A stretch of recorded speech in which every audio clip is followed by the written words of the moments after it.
মেজাজ একদম ভালো নেই, বিশ্বাস করো। মন মেজাজ যদি ভালো থাকে, আর এই যে আমার চাবি রাখি, মানে সময়টা এটা খুব লাগে, প্রয়োজন হয়, তো মন মেজাজ কিন্তু একদম ভালো নেই, যার কারণে আর কি এই ধরনের কাজের। দেখো একটা কথা বলি, ঘোড়ামুখীকে যদি বর বেচু বলি তাহলে তো সীমাদিকেও বলতে হয়। অনেকেই বলছে এই কথাটা, বিশ্বাস করো, অনেকেই বলছে যদি ঘোড়ামুখীকে বর বেচু বলি তাহলে সীমাদিকেও বলতে হয়। কেননা দেখো একটা কথা বলি, সীমাদি অনেক দোষ আছে, বিশ্বাস করো, অনেক দোষ, যেগুলো করণীয় না সেগুলো কিন্তু তোমাকে কিন্তু আমরা আগে বাধা দিতাম, সীমাদি এটা করো না, এটাতে কিন্তু এই হতে পারে, সীমাদি ওটা করো না, কিন্তু তুমি ওই 10টা কথা বললেও আবার সেইটা আবার হচ্ছে শুনতে, টোনা একটু শুনতো। কিন্তু তোমার সঙ্গে এখনো পর্যন্ত যারা আছে তারা কিন্তু কোনোদিন বাধা দেয়নি, তারা নিজেদেরকে বিশাল বড় নেতা ভাবে, বিশ্বাস করো, বিশাল বড় নেতা ভাবে। এবং সত্যি মানে তাদের কথাবার্তা শুনে প্রত্যেকটা মানুষ মানে বিশাল বুদ্ধিমান ব্যক্তি এরকম হিসাবে তাদেরকে ভালোবাসে।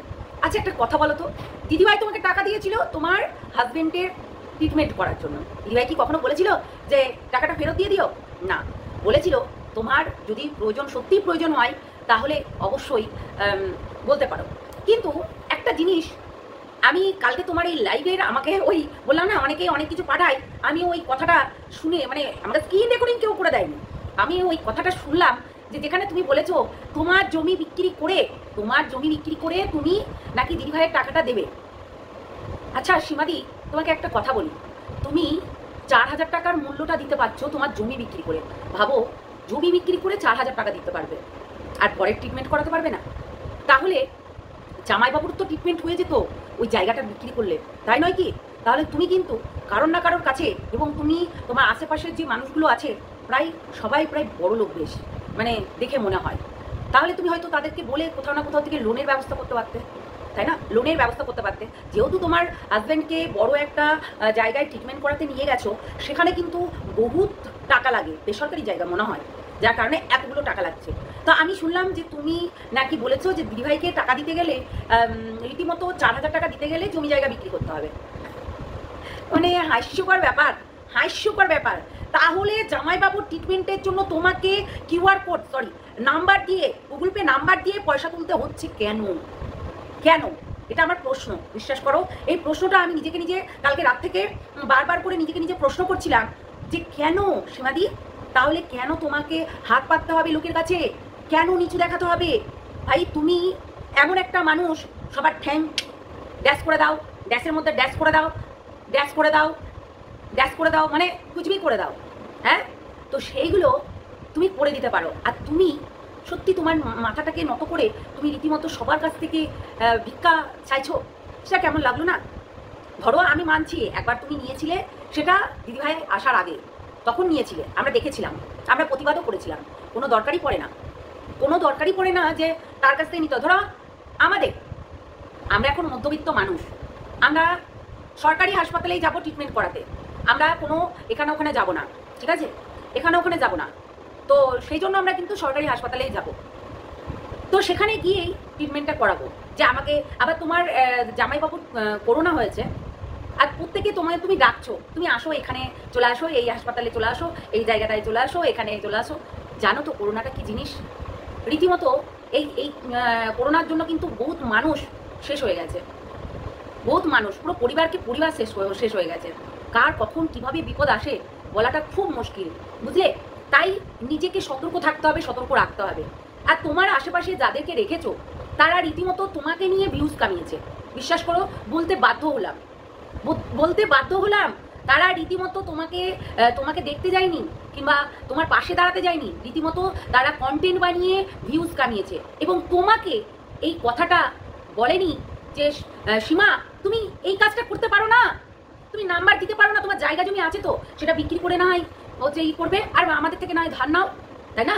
এইটা বলতে পারতো তারা বলতে পারতো, তারা কিন্তু সার্ভিসম্যান, কেউ নেতা, কেউ মন্ত্রী, তো তারা কিন্তু নিশ্চয়ই টাকাটা দিতে পারতো। অথচ এখানে ভিডিওর পর ভিডিও করে যায়, হ্যাঁ, মানে কি উদ্ধত্ত দেখায়, সত্যি খুব খারাপ লাগে। কালকে দিদিভাই একটা কথা বলেছে, তাতে সত্যি আন্টি, সত্যি তোমাকে ওই এরকম দেখতে এমনি করছিলে না, সত্যি একদম বিকট লাগছিল। তাই দাঁত থাকতে দাঁতের মর্মটা বুঝতে হয়, তো তোমাদেরকেও তাই সময় থাকতে সময়ের মর্মটা বুঝতে হয়। দেখো যখন হচ্ছে সীমাদি হচ্ছে এই জিনিসটা করছিল, তোমাদেরকে বাধা দেওয়া উচিত ছিল। যখন তোমার সীমাদি বারবার করে ওই দিদিভাইয়ের টাকাটার কথা বলছিল, কেন বলছিল? ওটা একটা জারিয়া, ওটা একটা জারিয়া যে আমার খুব দরকার টাকা পয়সার, খুব টাকা পয়সার দরকার, তাই সেই টাকাটা আমাকে নিয়ে আসতে যেতে হবে, কিংবা সেই টাকাটা আমাকে সেখান থেকে নিতেই হবে, তুলতেই হবে, মানে এই ইউটিউব থেকে, তাই তো? তো সেটা কিন্তু বারণ করতে পারতে, একবার বলে দেখতে, মানে শুভচিন্তক তো, তাই জন্য বলছি, একবার যদি বলতে তাহলে হয়তো মানুষটা হয়তো একটু শোধরানোর চেষ্টা করতো, তাই না? তো সেটাই আর কি, কিন্তু সেটা করোনি তোমরা। রীতিমতো একটা অসুস্থ মানুষকে নিয়ে সত্যি শাখা সিঁদুর বজায় থাকুক, শুনে এতটাও খারাপ পজিশন যায় না, এই সব শাখা সিঁদুর বজায় রাখুক ভগবান। শোনো, আমি একটা কথা বলি, এই টাইটেলগুলো দিয়ে যখন ভিডিও করো না, সত্যি মনটা যেন এরকম করে ওঠে, শাখা সিঁদুর বজায় রাখুক। আরে ভগবান সবার শাখা সিঁদুর যেন একবারে অক্ষয় রাখুক, সত্যি অক্ষয় রাখুক। মানে স্বামীর আগে যে স্ত্রীদের মরণ হয় সেটাই দরকার। আমরা জানি যে আমরা শাখা সিঁদুর হাতে করে নিয়েই মরবো, এটা একটা আমরা বলি, কিন্তু হয়ে ওঠে না, তাই না? তো শাখা সিঁদুর বজায় রাখুক, এরকম করে অনেকেই ভিডিও করেছে আর অনেকেই ভিউজ কামিয়েছে। বিশ্বাস করো, খুব খুব খুব খারাপ লাগছিল তখন, খুব খারাপ লাগছিল। আমি দিদিভাইকে ফোন করেছিলাম, আমি হচ্ছে তখন জানতে পারলাম যে এরকম। আমি জানো তো মানুষকে চট জলদি আমি মানে সেই টাইমটাই আমি কল করতে পারি না, কেননা সেই টাইমটাই তারা ব্যস্ত থাকবে বলে। একটা মানুষ রীতিমতো তার শ্বাসকষ্ট হচ্ছে, তার হচ্ছে মানে ইমার্জেন্সি ওয়ার্ডে সে ভর্তি আছে, আইসিইউতে তার অক্সিজেন চলছে, তো সেই মানুষটাকে নিয়ে রীতিমতো এরা ব্যবসা শুরু করে দিয়েছিল। এই জিনিসগুলো কিন্তু আমি আগেও দেখেছি। আমি এই জিনিসগুলো কিন্তু যেমনি এই যে ইন্ধন জোগাতো কে, এরাই তো ইন্ধন জোগাচ্ছিল, এরাই তো ইন্ধনটা জোগাচ্ছিল যে সীমা তুমি এটা করতে পারো, এটা আমার কাছে কথা হচ্ছে, আমি যদি সীমাদির বোন হই অবশ্যই সীমাদিকে আমি সাবধান করবো, সীমাদি প্লিজ তুমি এটা করো না। আমি যদি সীমাদির বান্ধবী হই বলবো, সীমা তুই এটা করিস না বোন আমার, করিস না, এটা খবরদার করিস না, না না এখানে নাম্বার দিস না তুই। একটা শিয়ালে ডাকলে প্রতিটা শিয়াল ঘ্যাও ঘ্যাও করে উঠে, তেমনি একজনের কাছে যদি নাম্বারটা থাকে, নাম্বারটা দেওয়ার মতন অনেক মানুষ আছে, তাই বলে 4টে 5টা 6টা 7টা করে লাইক করতে হবে না, লাইক করতে হবে না, বুঝলে? তো অনেক সেই রকম আছে যে অনেক মানুষ হেল্প করতে চাই, নাম্বারটা দাও। তাই এখান থেকে ওখান থেকে আমরা বলতেই পারি, আসো আমার ইনস্টাগ্রামে, আসো আমার ফেসবুকে, আমি ওখানেই নাম্বারটা দেবো গো। আমি এরকম করে কাউকে মানে নাম্বার দিয়ে কিউআর কোড দিয়ে আমি হচ্ছে পয়সা নিতে পারি না, এটা বেআইনিভাবে, এটা বেআইনিভাবে নেওয়া হবে, তাই আমি এরকমভাবে আমি নিতে পারি না। প্রত্যেকটা মানুষের এফবি থাকে, প্রত্যেকটা মানুষের ইনস্টাগ্রাম এখন থাকছে রিলস দেখার জন্য, যারা রিলস বানায় না তাদের কিন্তু থাকেই, তাহলে সেই রকম থাকতেই হবে, থাকে না তা না, প্রতিটা মানুষের। এখন মানুষ এখন অ্যাডভান্স হয়ে গেছে, তো এই মানুষগুলো কোনো অ্যাডভান্স দেখছি না। আমরা দেখেছি যে একটা ছেলে সে কন্টেন্ট বানাতে বানাতে বানাতে বানাতে এমন কিছু দেখিয়ে দিল যেখানে তার চ্যানেলটাই বাদ হয়ে গেল, চ্যানেলটাই বাদ হয়ে গেল। তো সেটাই আর কি, সেটাই আমি বলতে চাই যে তখন একটু সাবধান করার দরকার ছিল, কেননা তারা আবার তাকে বলতো ওটা আমার ছেলে হয়। আরে ছেলে হয় মানছি, ছেলে যে অন্যায় কাজটা করছে একটু সাবধান করি, বাবা তুই এটা দিবি না, তুই এটা কখনো করবি না, একটু তো সাবধান করতে হবে। সঙ্গীতা চক্রবর্তী যখন বলেছে দিদি তুমি এটা করছো, তুমি এটা বলছো, তখন কিন্তু তোমাদের রাগ হয়ে যাচ্ছে, তেলে বেগুনে উঠে পড়ছো, তেলে আর বেগুনে। আমি দেখলাম তাই, ও মাই গড, কালকে মানে আমি ওই আন্টির ভিডিওটা দেখে আমি এরকম হতবাক হয়ে গেছি, মানে এমন করে বলছে দিদিভাইকে, জাস্ট ফালতু লাগছিল। তার নিজে নাকি রাজনীতি করে, তার নিজের লেভেলটা কালকে দেখিয়ে দিয়েছে। শোনো, মানুষের কাছে ভালোবাসা পাবে, কেননা কেউ এগেনস্টে কেউ ফরে, তাই মানুষের কাছ থেকে তুমি ভালোবাসা পাবে, কিন্তু তোমার রূপটা তুমি যখন বের করে দেখাবে তখন জানো তো নিজেকেই ছোট লাগবে, নিজেকেই ছোট লাগবে। একটু ভাবিও, একটু মন দিয়ে ভাবো তো, তাহলে কিন্তু বুঝতে পারবে জিনিসটা, ঠিক আছে? তাই সেটাই হচ্ছে কথা, আমরা ওইরকমভাবে করতে পারি না, ওরকমভাবে বলতে পারি না। আমি আশ্চর্য হয়ে যাই কিছু জিনিসে, যে এরা কালকে দিদিভাইকে এরকম ধরনের কথা বলছে। এবং আমি একটা কথা বলি, আমরা জানি যে আমরা কিছু মানুষ আছি প্রচণ্ড ছোট, প্রায় সবার থেকেই ছোট, এরা বয়োজ্যেষ্ঠ মানুষ, কিন্তু এরাই ভুলভাল বেশি করে। বয়োজ্যেষ্ঠ মানুষরা ভুলভাল বেশি করে, অথচ সেই বয়োজ্যেষ্ঠ মানুষদের সঙ্গে আমরা ছোট ছোট কানেকশন থাকি, মানে কানেকশনে থাকি, হ্যালো হ্যালো হ্যালো, তাই কানেকশনে থাকি। তো এই কানেকশনে থাকার পরেও এই ভুলগুলো কেন শুধরায় না? কেননা তারাই বয়োজ্যেষ্ঠগুলোই পুরো বুদ্ধিগুলো ভ্রষ্ট হয়ে গেছে। বিশ্বাস করো, এই বয়োজ্যেষ্ঠদেরই বুদ্ধিগুলো ভ্রষ্ট হয়ে গেছে। আমরা দেখেছি যে কিছুদিন আগে সীমাদি একটা ভিডিও না লাইভ করেছিল, আমি অতটা জানি না, কিন্তু ওই যে ওই আছে না জলনবুড়ি না কি বলে, জলনবুড়ি না কি বলে, যাই হোক, ওই মহিলাটা দেখলাম সীমাদির সেই শর্ট ওইটুকু তুলে নিয়ে এসে রীতিমতো তার চ্যানেলে দিয়েছে যে ছেলেটাকে যদি নিয়ে যেত, সন্দীপের ছেলেটাকে যদি নিয়ে যেত তাহলে কি করে দেখাতো, ওই নাচ করিয়ে করিয়ে দেখাচ্ছে। ভাই একটা কথা বলি, পশ্চিমবঙ্গে না চাকরি বাকরি নেই, বিশ্বাস করো। শিক্ষাগত যোগ্যতাটা নিয়ে রীতিমতো ওই বাড়িতেই ছাত্র পড়ানো হবে আর বাবার ব্যবসাটা দেখবে, আর কি করবে? একটাই তো ছেলে, তাহলে তার সম্মান, তার মান সম্মান সমস্ত কিছু বজায় রেখেই চলবে। দেখো বাচ্চাটার ট্যালেন্ট আছে প্রত্যেকটা মানুষের। দেখো তুমি একটা কথা বলি সীমাদি, তুমিও কিন্তু তুলে নিয়ে এসেছো ওর কীর্তিকলাপগুলো, তখন কিন্তু আরও ছোট ছিল। আমরা দেখেছি তোমার বাড়িতে এসে ও গিরিল দিয়ে ধরে রীতিমতো ঝুল্লু খাচ্ছে, তখন পড়ে যেত। আমরা বলেছি রীতিমতো ভিডিওতে, টোটোতে আসছে পা ঝুলিয়ে দিয়েছে রীতিমতো। তো ও একটু দুষ্টু, কিন্তু ওই ছেলে মানুষ না একটু দুষ্টু হয়। এই টাইমে এই দামাল তো এই টাইমে হয়।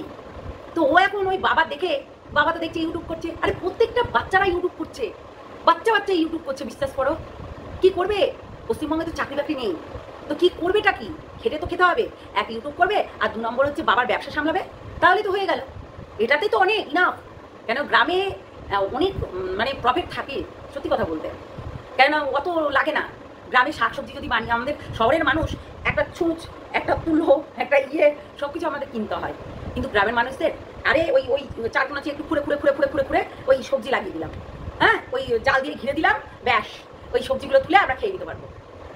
এখন পেট তো চালাতে হবে বস, পেট তো চালাতে হবে। তো ওই সবজি কটা হচ্ছে কেটে কেটে বাজারে গিয়ে বিক্রি করে দিয়ে আসলাম, মানে তুলে নিয়ে গিয়ে, তাই না? যেমনিটা হচ্ছে আমি দেখেছি সন্দীপরা করেছে, এই চোরগুলো বেশ কেটে কেটে পিস হিসাবে বিক্রি করে দিয়ে চলে আসলো।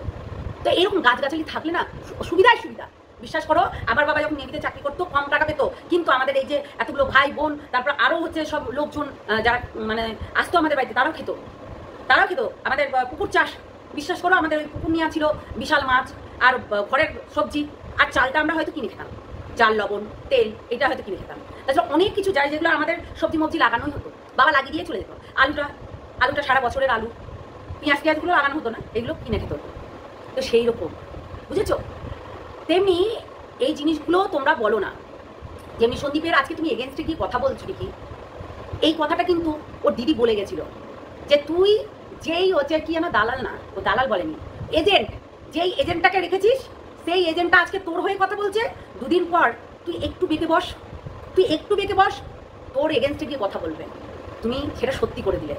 কোনো দরকার পড়ে সীমাদি, কোনো দরকার পড়ে টপিক চেঞ্জ করে দেবো, থাকবো না ওখানে। কিছু মানুষের সঙ্গে আমাদের কানেকশনটা হয়তো তাদের জন্য আমরা অনেক ভালো জিনিসগুলো করেছি, কিন্তু সেটা ভগবান জানবে আর আমি জানবো। টপিক চেঞ্জ, তাকে ঘিসা পিটাকে মশলা মাখাকে চাড়াকে কোনো দরকার নাই, তাই কি নয়? সেটাই তো বলছি। কালকে একটা আন্টির ভিডিও দেখে আমি জাস্ট অবাক হয়ে গেলাম। আমি অবাক হয়ে আমি ভাবছি যে এরা এত মুখরো, এদের ঘরের বৌমাগুলো কি করে টিকে থাকে। ও মাই গড, মানে এত মুখরো।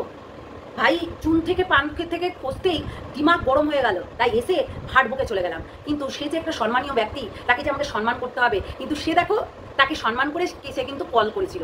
হ্যাঁ তুমি যেটা বলেছো ভালো করেছো, কিন্তু তোমার এই বলাটাতে আমাদের অনেক কিছু জিনিসের সুবিধা হয়ে গেছে। যেমন তোমরা কল করে বলেছিলে, আচ্ছা দিদিভাই, আচ্ছা ম্যাডাম, কিউআর কোডটা দিতে পারবো সবাইকে। তাহলে তোমাদের মধ্যে আর ওই ঘোড়ামুখী লাটফুরের মধ্যে কি তফাৎ থাকলো? কিউআর কোডটা দিতে পারবো। সত্যি সীমাদি, আমার এই কথাটাতে খারাপ লেগেছে যে জমি বিক্রি করে তোমাকে দিদিভাইকে টাকা দিতে হবে। হ্যাঁ, একটা অসময়ে 1 টাকা কেউ যদি হচ্ছে দেয় না, অসময়ে 1 টাকা তাকে মনে রাখতে হয়। 4000 টাকা তো দূরের কথা, 1 টাকা যদি অসময়ে দরকার হয় না, সেই 1 টাকার জন্য তুমি হয়তো 1 গ্লাস জল খেতে পারছো না, সেইটা যদি কেউ দেয় সেটা মনে রাখবে। কেন এইগুলো মনে রাখাটা জরুরি। পরবর্তীকালে গিয়ে না এগুলো ভগবানে বুঝিয়ে দেয়। আজকে তুমি ভয় পাচ্ছ না, তুমি তো বিশ্বাস করো লোকনাথ বাবাকে, তুমি তো বিশ্বাস করো যে ঠাকুর আছে, লোকনাথ বাবা আছে, গণেশ বাবা আছে, শিব বাবা আছে, তোমরা এগুলো তো বিশ্বাস করো। তাহলে ভগবানকে ভয় পাও, মানুষকে ভয় পেতে হবে না, ভগবানকে ভয় পাও। কর্ম করে যাও আর ফলের চিন্তা করো না, ঠিক ফলটা পেয়ে যাবে। তাই মানুষকে চটিয়ে এই ধরনের কথাগুলো বলে নিজেকে ছোট করো না। আর বিশ্বাস করো, কালকে আমি ওই আন্টিটাকেই বলছি, তুমি যা করেছো অনেক কিছু ক্লিয়ার হয়ে গেছে সেদিনকে, কে কি বলেছে না বলেছে। আর আরেকটা কথা বলি, তুমি যার হয়ে কথা বলছো, ওই যে ব্লকেজটা আছে, যে তার কোনো বাচ্চা কাচ্চা হয় না, সে রীতিমতো একটা বাচ্চা মেয়েকে, আমি মানছি সীতাদির মেয়ে, সীমাদির মেয়ে, এদেরকে আনতে আমাদের দরকারই নেই, তারা আসেই না। তো ইপসিতাদির মেয়েকে নিয়ে যাতা কথা বলছে, আর তুমি সেটাকে বলছো যাও গিয়ে দেখে আসো, গিয়েছে এমন করে। এটা বলো না। এটাতে কি বলতো, ইন্ধন জোগানো হয়, ইন্ধন জোগানো। আজকে গালাগালি করে সে ভিডিও করছে, বাজে অশ্লীল কথা বলে সে ভিডিও করছে, আর সেটা কমিউনিটি দিচ্ছে একজন। তাতে কি হচ্ছে জানো, আরো খারাপ হয়ে যাচ্ছে। আগে আমরা বুঝতাম না, এখন আমরা বুঝি। সত্যি বলছি, বলে না ওই বয়স বাড়ে আর হচ্ছে সময়ের সঙ্গে তাল মিলিয়ে চলতে হচ্ছে, তাই আমরা আগে বুঝতাম না, এখন বুঝতে পারছি। বিশ্বাস করো, সেটাই হচ্ছে কথা। তোমাদের মধ্যে একটু নিজেদেরকে একটু যাচাই করো, নিজেদেরকে একটু বুদ্ধিমানের কথা বলো, তাহলে অনেক কিছু বুঝতে পারবে। আজকে সীমাদি যখন নাম্বারটা দিচ্ছিল অনেকেই বারণ করতে পারতে, কিন্তু কেউ বারণ করনি, যে নাম্বারটা এখানে দিও না। ইনস্টাগ্রাম আছে, আমার কাছে কথা হচ্ছে পার্সোনালি নাম্বার সবাইকেই দেওয়া যায়, কিন্তু সোশ্যাল মিডিয়ায় নাম্বার কিউআর কোড লাগিয়ে কি আমরা ভিক্ষাবৃত্তি করেছি? করবো? কখনো না। যাদের দরকার পড়বে, যারা টাকা দিতে ইচ্ছুক, তারা পার্সোনাল নাম্বারটা নিয়েই দিতে পারবে। যাদের হেল্প করার দরকার পড়বে, যে হেল্প করবো পরবর্তীকালে না হয় টাকাটা দিয়ে দিবে। ও তো সীমাদি বলেছে যে জায়গা বিক্রি করে না দিয়ে দিবে। সত্যি অবাক লাগছে আমার। হ্যাঁ, আমার অবাক লাগছে যে জায়গা বিক্রি করে 4,000 টাকা দিতে পারছে, অথচ জামাইবাবু ট্রিটমেন্ট করাতে পারছে না। আরে এগুলো কি সীমাদি, কি এগুলো ভাবা যায় না। এগুলো বললে খুব খারাপ লাগছে, বিশ্বাস করো। হ্যাঁ, বলতে খুব খারাপ লাগছে আমার। মানে নিজেদেরকে বুঝতে হবে এগুলো, নিজেদেরকে। তো যাই হোক, একজন আন্টি ভীষণ রাগ দেখিয়ে কালকে ভিডিও নামিয়েছে। আজকে বলছে দিদিভাইয়ের নাকি ভুল ছিল, সেই কথাটা নাকি ভুলটাকে অ্যাকসেপ্ট করেছে দিদিভাই। আমি মানতে পারলাম না। প্রমাণ দিতে পারবে আন্টি? তোমাকে বলছি, তুমি প্রমাণ দিতে পারবে যে দিদিভাই সেই ভুলটার অ্যাকসেপ্ট করেছে? না, তুমি যে ভিডিওটা করেছিলে একদম উদ্যত দেখিয়েছো, সেই জন্য কিন্তু দিদিভাই তোমাকে ক্ল্যাপিং দিয়েছে। কেন জানো? তোমার মুখ থেকে অনেক কথাগুলো ভেসে এসছে, যেগুলো না বলা কথা, যেগুলো প্রমাণ হয়ে যাবে, তাই না? এটা প্রমাণ হয়ে যাবে, যে জিনিসগুলো প্রমাণ স্বরূপ কোথাও না কোথাও প্রেজেন্ট করতে পারবে। বুঝতে পারলে? তাই মাথা গরম করে একদম কোনো কথা বলতে বলো না, যেগুলো প্রমাণ হয়ে যাবে ভাই। সেই জন্য তো বললাম, ভাবিয়া করিও কাজ, করিয়া ভাবিও না। আর দাঁত থাকতে কিন্তু দাঁতের মর্মটা বুঝতে হয়, এটা কিন্তু বলতেই হবে। চলো টাটা, নেক্সট ভিডিওতে দেখা হচ্ছে। অনেকদিন পর আমি এই ভিডিওটা এই চ্যানেলে দিচ্ছি, আমার দরকার ছিল বলার। আমি প্রিয়াকে নিয়ে ভিডিও করতে আসবো, এবং তার সঙ্গে আছে পাঁঠা, দিশানি, পাঁঠা, একে নিয়ে আসবো। ঠিক আছে, চলো ভালো থেকো, সুস্থ থেকো, সাবধানে থেকো। যারা নতুন দেখছো আমার এই চ্যানেলটাকে অবশ্যই সাবস্ক্রাইব করে নিও, পাশে থেকো। আর অবশ্যই আমি ন্যায্য কথা বলতে ভয় পাই না, তাই ন্যায্য কথা বলতেই পারি আমি। তুমি যদি 4,000 টাকার জন্য তুমি জমি বিক্রি করতে পারো ভাই, ট্রিটমেন্টটা করাতে পারতে। কোনো দরকার ছিল না ওই মাথার উপরে বোঝ নিয়ে চলার, কোনো দরকার ছিল না। প্লিজ এইসব করো না, এইসব জিনিসগুলো খুব খারাপ, খুব খারাপ। আমরা দেখতে পাচ্ছি যে একজনকে যে বাড়ি থেকে চলে যেতে হয়েছে, সেই একই কারণে তাকে ওই ক্রাউড ফান্ডিং করেছিল সে, তার জন্য কিন্তু তাকে বাড়ি থেকে চলে যেতে হয়েছে। এমনি এমনি যেতে হয়নি, নিশ্চয়ই তার রিজন আছে, সেগুলো তোমাদের সামনে বলতে পারছে না। একটাই রিজন, যে তার শ্বশুর এবং বর এর ওপরে এফেক্ট করবে। কেননা ওই যে বললাম, কিছু জিনিস তদন্ত হবে, তদন্ত হওয়াকালীন যদি এগুলো দেখতে পাই, যা পাবে তাই সামনেখানে নিয়ে চলে যাবে। তো সেটা বর হোক, শ্বশুরমশাই হোক, আর যেই হোক না কেন, মান সম্মান হানি হচ্ছিল, কন্ট্রোভার্সি করছিল রীতিমতো, সেই কন্ট্রোভার্সিও করেছে এবং তার উপরে আবার ক্রাউড ফান্ডিংও করেছে। তো সেইগুলোর জন্যই আর কি তাকে বাড়ি ছাড়তে হয়েছে, বুঝেছো? সেটাই। চলো টাটা, নেক্সট ভিডিওতে দেখা হচ্ছে। টাটা।